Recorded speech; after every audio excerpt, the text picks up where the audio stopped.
केरळ हे राज्य म्हणजे मिनी पाकिस्तान असल्याचं मंत्री नितेश राणेंनी म्हटलेलं आहे। त्यामुळेच राहुल गांधी आणि प्रियंका गांधी केरळमधून निवडून येतात असं राणेंनी म्हटलेलं आहे। सर्व दहशतवादीच त्यांना मदत करतात, अतिरेक्यांना हाताशी धरून दोघे खासदार झाल्याचं वादग्रस्त विधान नितेश राणेंनी केलेलं आहे। तर जे भाजपला सोडून काँग्रेसला मतदान करतात त्यांना आतंकवादी म्हणतात, त्यांना मंत्रिमंडळात राहण्याचा अधिकार आहे का असा सवाल काँग्रेसचे प्रवक्ते अतुल लोंढेंनी उपस्थित केला।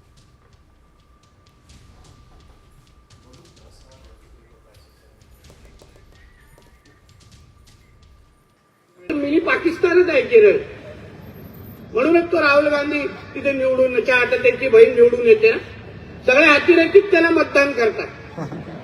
खरंच आहे, विचारा, ते काय अतिरेकींना धरूनच ते लोक खासदार झालेले आहेत। केरळ म्हणजे मिनी पाकिस्तान असल्याचं वादग्रस्त विधान नितेश राणेंनी केलेले आहे आणि राहुल गांधी प्रियंका गांधींवर टीका करताना राणेंचे वादग्रस्त विधान आहे।